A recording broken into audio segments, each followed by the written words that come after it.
ಎಲ್ಲರಿಗೂ ನಮಸ್ಕಾರ. ಇವತ್ತು ಏನು ಅಂತ ಹೇಳಿದ್ರೆ ರಿಜಿಸ್ಟ್ರೇಷನ್ ಬಗ್ಗೆ ನೋಡೋಣ. ಇವತ್ತು ರಿಜಿಸ್ಟ್ರೇಷನ್ ಅಂದ್ರೆ ಸಂಘವನ್ನ ಯಾವ ರೀತಿಯಾಗಿ ನೋಂದಣಿ ಮಾಡ್ತಾರೆ ಅನ್ನೋದ್ರ ಬಗ್ಗೆ ನೋಡೋಣ. ಸೊ ಇಲ್ಲಿ ನೋಂದಣಿ ಮಾಡ್ತಕ್ಕಂಥದ್ದು, ಸಹಕಾರಿ ಸಂಘವನ್ನ ನೋಂದಣಿ ಮಾಡ್ತಕ್ಕಂಥದ್ದು ನಿಬಂಧಕರ ಒಂದು ಐಚ್ಛಿಕ ವಿಷಯ ಅಂತ ಹೇಳಲ್ಪಡ್ತೀವಿ. ಸೊ ಇಲ್ಲಿ ನಿಬಂಧಕರು ಯಾವುದೇ ಒಂದು ಸಹಕಾರಿ ಸಂಘ ನೋಂದಣಿಗೆ ಬಂದಾಗ ಮುಖ್ಯವಾಗಿ 4 ಅಂಶಗಳನ್ನ ನೋಡಲ್ಪಡ್ತಾರೆ. ಏನು ಅಂತ ಹೇಳಿದ್ರೆ, ಬಂದಿರುವಂತ ಅರ್ಜಿಯು ಕಲಂ 4ಕ್ಕೆ ಅನುಗುಣವಾಗಿದೆ ಅಂತ, ಅಂದ್ರೆ 4ರಲ್ಲಿ ಹೇಳಲ್ಪಟ್ಟಿದೀವಿ. ಏನಂದ್ರೆ ಸದಸ್ಯರ ಒಂದು ಆರ್ಥಿಕ ಅಭಿವೃದ್ಧಿ ಆಗುತ್ತಾ, ಸಹಕಾರಿ ತತ್ವಗಳನ್ನು ಒಳಗೊಂಡಿದೆಯಾ, ಸಂಘವು ಮುಂದುವರೆದುಕೊಂಡು ಕೆಲಸ ಮಾಡ್ಕೊಂಡು ಹೋಗುತ್ತಾ, ನಂತರ ಸಂಘವನ್ನು ನೋಂದಣಿ ಮಾಡೋದ್ರಿಂದ ಈಗಾಗಲೇ ಇರತಕ್ಕಂತ ಸಂಘಕ್ಕೆ ಏನಾದ್ರೂ ತೊಂದರೆಗಳಾಗುತ್ತಾ, ಮತ್ತೆ ಸಹಕಾರ ಸಂಘದಲ್ಲಿ 20 ಜನ ಇದಾರ, ಇವೆಲ್ಲವುಗಳ ಒಂದು ಅಂಶಗಳನ್ನ 4ರಲ್ಲಿ ಹೇಳಲ್ಪಟ್ಟಿದೀನಿ. ಆ ಅಂಶಗಳನ್ನ ಇಲ್ಲಿ ನೋಡಲ್ಪಡ್ತಾರೆ. ಹಾಗೆ ಏನು ಅಂತ ಹೇಳಿದ್ರೆ, ಬಂದಿರುವ ಉಪವಿಧಿಗಳು ಏನು ಅಂತ ಹೇಳಿದ್ರೆ ಸಾಮಾಜಿಕ ನ್ಯಾಯ ತತ್ವಗಳಿಗೆ ಅನುಗುಣವಾಗಿದೆಯಾ ಅನ್ನೋದನ್ನ ನೋಡ್ತಾರೆ. ಮತ್ತೆ ಸಹಕಾರಿ ಸಂಘವನ್ನ ನೋಂದಣಿ ಮಾಡೋದ್ರಿಂದ ಅದು ಮುಂದೆ ಯಶಸ್ವಿಯಾಗಿ ಗಳಿಸ್ಕೊಂಡು ಹೋಗುತ್ತಾ, ಅಂದ್ರೆ ಅಲ್ಪಾವಧಿ ಅಂತ ಹೇಳಿ ಅಲ್ಪ ಕಾಲದಲ್ಲಿ ವ್ಯವಹಾರವನ್ನ ಮಾಡುವಂತದ್ದಲ್ಲ, ಸುದೀರ್ಘವಾಗಿ ಏನ್ ಮಾಡ್ಬೇಕಾಗುತ್ತೆ, ವ್ಯವಹಾರವನ್ನ ಮಾಡ್ಬೇಕು. ಅದು ವ್ಯವಹಾರವನ್ನ ಮಾಡುತ್ತಾ ಅನ್ನೋದನ್ನ ನೋಡ್ಬೇಕಾಗುತ್ತೆ.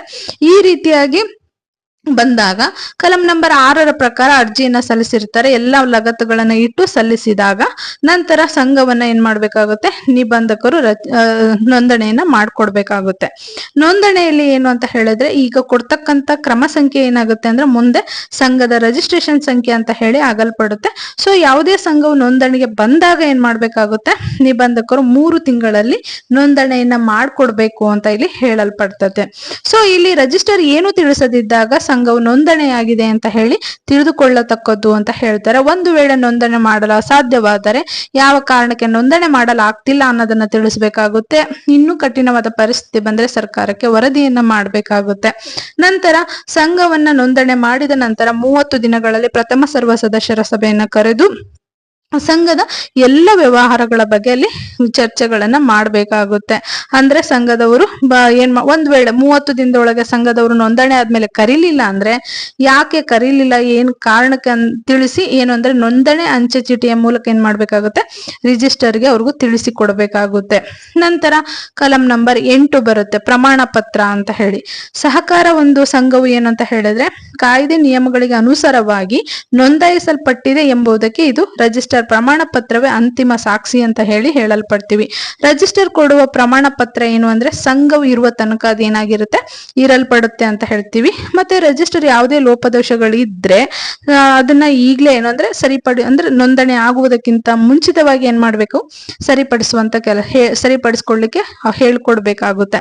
ಮತ್ತೆ ನೋಂದಣಿ ಪ್ರಮಾಣ ಪತ್ರದ ಮೇಲೆ ಏನು ಅಂದ್ರೆ ನೋಂದಣಿ ಆದ ದಿನಾಂಕ, ನಂಬರು, ವಿಳಾಸ, ಹೆಸರು ಮತ್ತು ರಿಜಿಸ್ಟರ್ ಒಂದು ಸಹಿ ಮತ್ತು ಸೀಲು ಇರಲ್ಪಡ್ಬೇಕಾಗುತ್ತೆ. ಸಂಘವು ಅಸ್ತಿತ್ವದಲ್ಲಿ ಇರುವವರೆಗೆ ಏನು ಅಂದ್ರೆ ಈ ಪ್ರಮಾಣ ಪತ್ರವನ್ನ ಕಾಯ್ಕೊಂಡು ಹೋಗ್ಬೇಕಾಗುತ್ತೆ. ಇದೇ ಸಂಘದ ಒಂದು ನೋಂದಣಿ ಮತ್ತು ನೋಂದಣಿ ಪ್ರಮಾಣ ಪತ್ರ ಅಂತ ಹೇಳ್ತೀವಿ. ಇನ್ನು ಕಲಂ ನಂಬರ್ 9ರ ಪ್ರಕಾರ ಏನು ಅಂತ ಹೇಳಿದ್ರೆ ಸಹಕಾರ ಸಂಘಕ್ಕೆ ವ್ಯಕ್ತಿ ಸ್ವರೂಪ ಅಂತ ಹೇಳ್ತೀವಿ. ಈ ಒಂದು ಕಲಂನ ಪ್ರಕಾರ ಒಬ್ಬ ವ್ಯಕ್ತಿ ಯಾವ ರೀತಿಯಾಗಿ ಒಂದು ಆಸ್ತಿಗಳನ್ನ ಕೊಳ್ಳಬಹುದು ಅಥವಾ ಮಾರಾಟ ಮಾಡಬಹುದು, ಅದೇ ರೀತಿಯಾಗಿ ವ್ಯಕ್ತಿ ಸ್ವರೂಪವನ್ನ ಪಡ್ಕೊಂಡಿರ್ತಾರೆ. ಸೊ ಇದು ವ್ಯಕ್ತಿ ಸ್ವರೂಪ ಅಂತ ಹೇಳಿದ್ರೆ ಶಾಶ್ವತವಾದಂತ ಉತ್ತರಾಧಿಕಾರತ್ವವನ್ನ ಇದು ಹೊಂದಲ್ಪಡುತ್ತೆ.